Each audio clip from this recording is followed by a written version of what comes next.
Imagina perderlo todo en segundos, un tsunami, una guerra, una tragedia. ¿Cómo se sobrevive al dolor más profundo?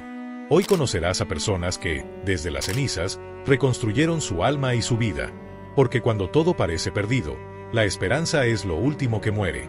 Bienvenidos a Tiempo Histórico, donde cada sábado exploramos el lado espiritual de la historia y la humanidad. Si te apasionan los relatos que te conmueven y te transforman, suscríbete y acompáñanos en este viaje de luz, fe y curiosidad.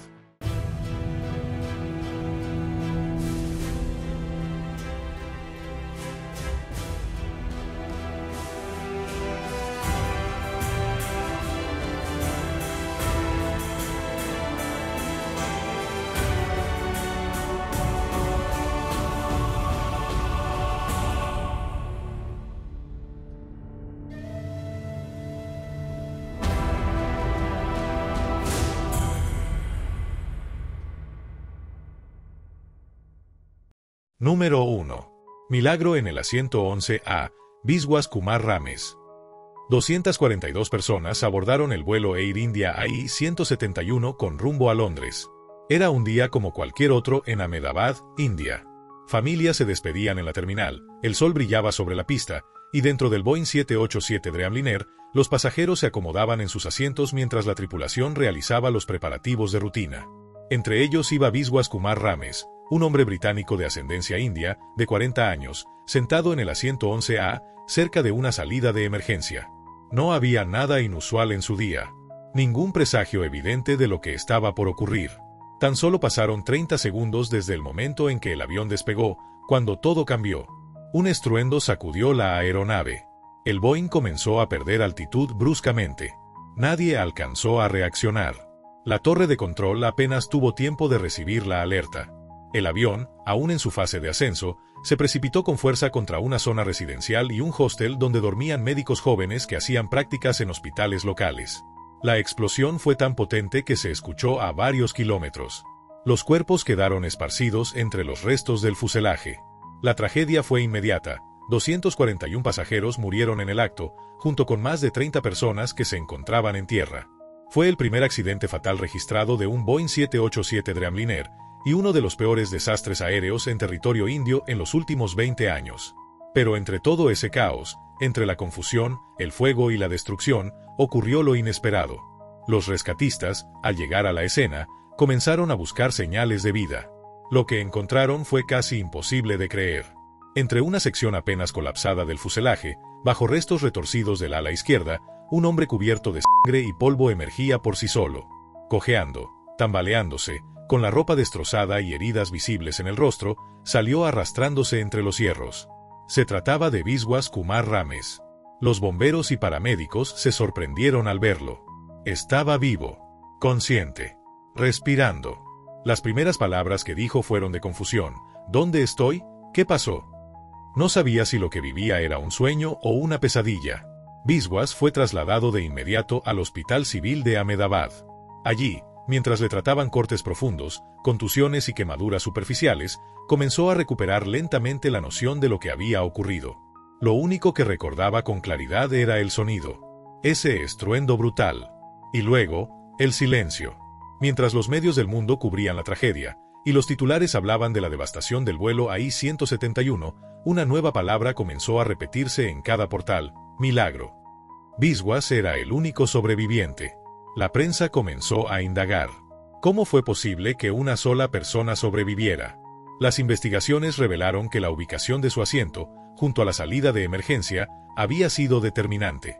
Parte del fuselaje donde él se encontraba no colapsó completamente, y al parecer, un compartimiento estructural formó una especie de cámara de protección a su alrededor. Además, llevaba puesto el cinturón de seguridad. Todo eso jugó a su favor. Sin embargo, ni los expertos ni los ingenieros pudieron dar una explicación completa. El impacto había sido catastrófico. Las posibilidades de sobrevivir eran prácticamente nulas. Su historia capturó la atención de millones. Algunos lo llamaron el hombre del destino. Otros dijeron que fue obra de la suerte. Algunos más, que fue un milagro. Biswas no quiso hacer de su historia un espectáculo. Habló con pocos medios. Uno de sus testimonios más impactantes fue cuando, desde su cama en el hospital, con la voz quebrada, dijo: «Vi morir a las personas frente a mí. No sé cómo estoy vivo. No entiendo por qué yo, y no ellos. Vi a mi hermano Ajay cerrar los ojos. Y yo estoy aquí». Ese sentimiento, tan humano, tan difícil de procesar, es conocido como el síndrome del sobreviviente. Una mezcla de gratitud y culpa. La pesada pregunta que acompaña a quienes, de forma casi inexplicable, logran volver cuando otros no pueden. Biswas, además de perder a casi todos los que compartieron ese vuelo, también perdió a su propio hermano. La tragedia del vuelo AI-171 es una herida abierta en la historia reciente de la aviación. Pero en medio de todo ese dolor, una historia resiste. La historia de un hombre común al que la vida le dio una segunda oportunidad. Nadie sabe con certeza por qué ocurre lo improbable. ¿Por qué una persona sobrevive cuando todo parece decidido? Pero casos como el de Biswas Kumar Rames nos invitan a pensar. Nos confrontan con lo más frágil y lo más valioso que tenemos, nuestra vida. Nos recuerdan que, incluso en medio del horror, hay momentos en que lo imposible se rompe y aparece la esperanza.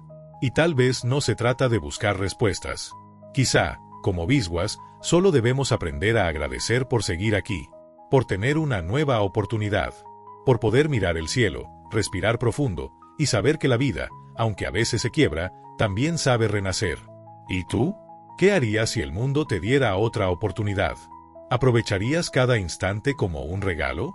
Déjalo en los comentarios, porque historias como esta no solo nos conmueven, también nos transforman.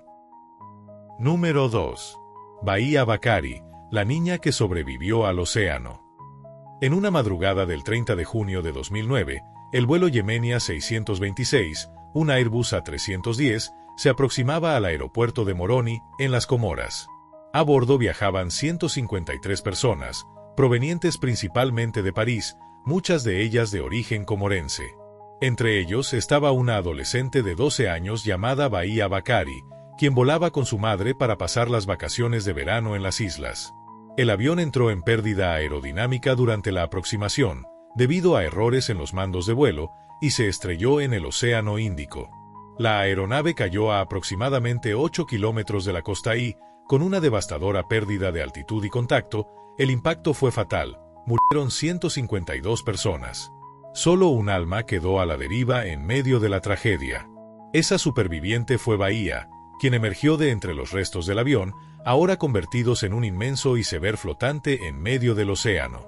Sin chalecos salvavidas y con escasas capacidades de natación, se aferró con sus brazos temblorosos a un trozo de fuselaje apenas visible en la noche. En completa soledad, durante más de 9 horas de oscuridad, resistió. Al amanecer se hizo consciente de la magnitud de lo ocurrido. Voces y gritos habían desaparecido, solo el silencio del mar a su alrededor. Fue rescatada por pescadores alrededor de las 15 horas locales. Se encontraba con hipotermia, una fractura en la clavícula, quemaduras en una rodilla y cortes en el rostro. Apenas tenía fuerzas para sujetarse.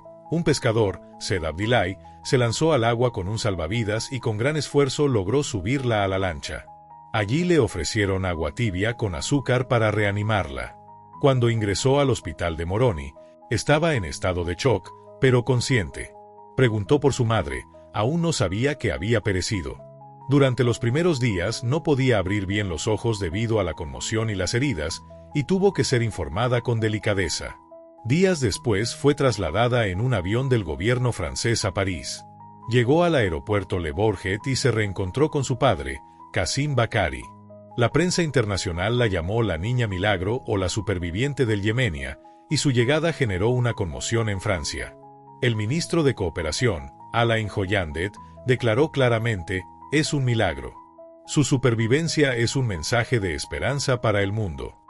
Durante esa travesía hasta el hospital parisino, donde permaneció 3 semanas recuperándose, Bahía guardó silencio la mayor parte del tiempo. Finalmente compartió su testimonio. Estaba en la oscuridad. Oía voces, pero no veía nada. Luego todo se hizo silencio, y sentí que flotaba. No podía nadar bien, solo me aferré a ese trozo de metal. Contó que en algún momento se quedó dormida, exhausta, y que despertó al sentir una mano tirando de ella. Al recuperarse físicamente, Su familia y la comunidad promovieron su historia como símbolo de esperanza. En diciembre de 2009 publicó sus memorias, Moi Bahía, la Miraculé. Yo, Bahía, la Milagrosa, donde profundizó en su experiencia. Rechazó una propuesta de Steven Spielberg para llevar su historia al cine, pues consideró que aún era demasiado dolorosa. Aunque no citó personalmente motivos espirituales, su supervivencia se interpretó como una señal de que, incluso cuando todo acompaña al desastre, la vida puede sostenerse con una fe silenciosa, arraigada en los instintos más profundos. Su relato refleja la fuerza divina que actúa sin ruido, a través de los límites de la esperanza humana. Bahía sigue cruzando esa línea invisible entre la vulnerabilidad y la fortaleza. Al volver a la escuela en París y al retomar su vida, su ejemplo se convirtió en un referente poderoso, un recordatorio de que aquello que nos sostiene muchas veces no se ve, pero habita y actúa en lo más hondo de nosotros. Número 3. Julian Koepke, la joven caída del cielo y renacida en la selva. En la víspera de Navidad de 1971, una adolescente de 17 años llamada Julian Koepke abordó el vuelo Lanza 508 en Lima, rumbo a Pucallpa. Se estaba uniendo a su madre para regresar a su hogar en la estación Panguana, en la Amazonía, donde ambas vivían por su pasión por la naturaleza. Culminaba un momento significativo, justo un día después de recibirse de la escuela. Minutos después de despegar, la aeronave se internó en una densa tormenta eléctrica. Un rayo impactó el ala, provocando que el avión se rompiera en pleno vuelo. Julian se encontró cayendo a casi 3.000 metros, todavía sujeta a su asiento por el cinturón, atravesando la tormenta y el follaje del dosel amazónico. Cuando finalmente el asiento impactó contra la copa de los árboles, la vegetación amortiguó el golpe, lo que la protegió de una muerte inmediata. Julian despertó al día siguiente, desorientada, con la clavícula rota, una contusión en el ojo, un corte profundo en el brazo y signos de conmoción. Sabía que estaba sola. 26 horas después del accidente, comenzó a caminar lentamente, siguiendo un consejo de su padre: si te pierdes en la selva, busca agua y síguela. Así lo hizo. Caminó junto al arroyo durante días, enfrentándose al hambre, la sed, insectos y un parásito que infestó su herida. Su único alimento fueron algunos caramelos hallados en los restos del avión. Halló cuerpos de otros pasajeros, algunos aún en sus asientos, pero lo más duro fue confirmarse a sí misma que su madre tampoco había sobrevivido. Al 10º día, tras cruzar ríos y pantanos, encontró una choza y luego pescadores que la rescataron y la llevaron en canoa a una pequeña población. De allí fue trasladada a un hospital en Pucallpa. Pese a haber habido otros supervivientes del impacto, todos habían fallecido antes de ser encontrados. Julian Koepke dejó la selva con vida, pero no sin cicatrices físicas ni emocionales. Pasó por tratamiento médico y psicológicamente luchó con la culpa del único sobreviviente. Sin embargo, su carrera profesional continuó, estudió biología y obtuvo un doctorado en Alemania. En 2000, regresó para dirigir la estación Panguana. Sus padres la habían fundado como biólogos. Su historia ha sido motivo de libros, películas y documentales. En 1974 se estrenó la película Miracles Still Happen. En 1998 el cineasta Werner Herzog dirigió el documental Wings of Hope, donde retoma el viaje a los lugares del accidente. Aún hoy, Julian sigue activa en la investigación sobre murciélagos y el ecosistema amazónico. Para ella, la selva fue fuente de vida y lealtad, incluso después del desastre. Reconoce que fue su preparación, la educación recibida en Panguana, lo que le permitió sobrevivir. Número 4. Tammy Oldham Ashcraft, sobreviviente en alta mar tras la furia del huracán. En 1983, Tammy Oldham Ashcraft, una joven navegante estadounidense de 23 años, emprendió un viaje en velero por el Pacífico con su prometido Richard Sharp. Su destino era un viaje de placer y aventura que, sin saberlo, se convertiría en una prueba extrema de supervivencia y fe. Mientras navegaban cerca de Tahití, en octubre de ese año, se vieron atrapados por el huracán Raymond, una tormenta de categoría 4 con vientos de más de 200 km por hora que azotó la zona con una violencia inesperada. La furia del huracán destrozó su velero Hazaña, volcando la embarcación y dejando a Tammy y Richard a la deriva en el océano. Richard fue golpeado por un objeto y quedó gravemente herido. Poco después, Tammy perdió el conocimiento. Cuando despertó, Richard había desaparecido, probablemente arrastrado por las aguas.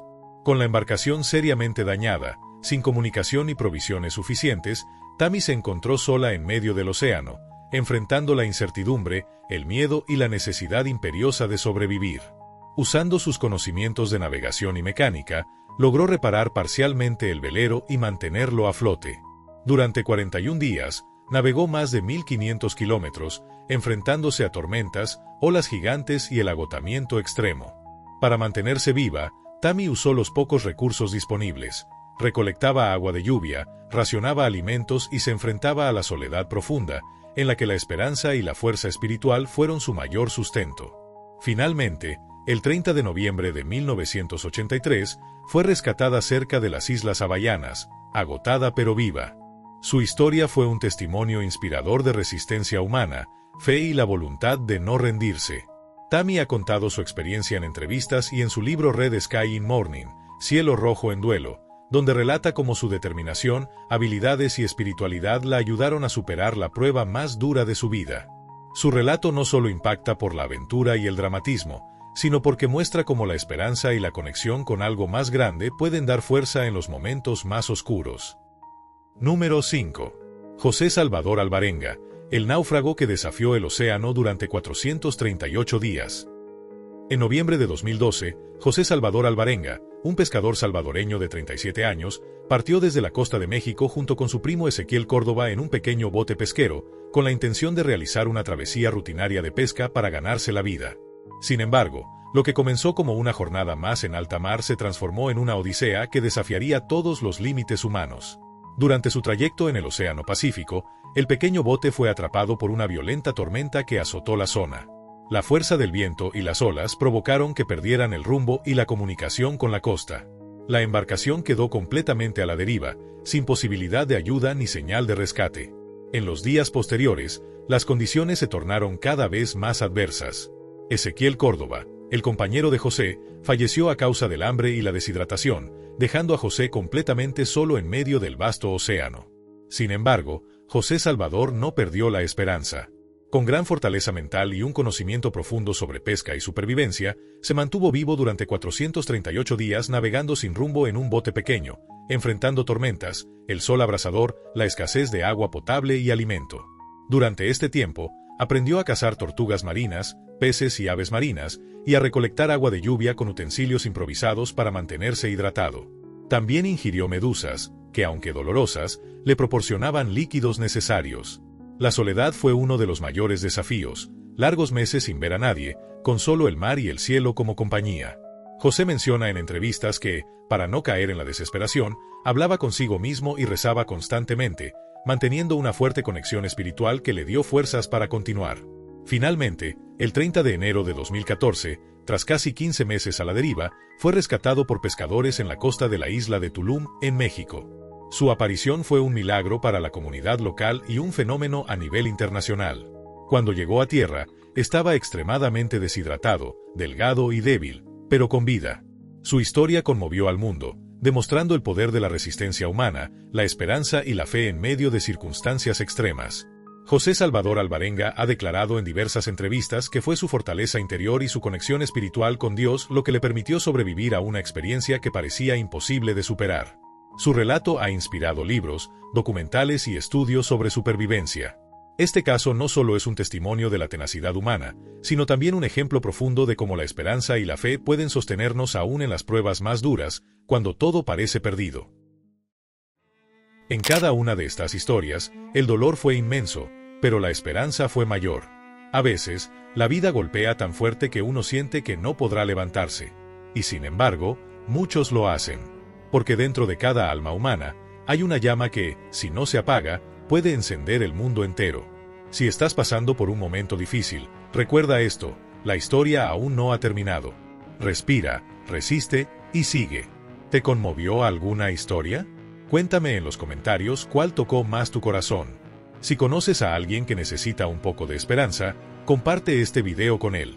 No olvides suscribirte y activar la campanita para más historias que nutren el alma, cada sábado. Y recuerda, aún en la oscuridad, hay luz.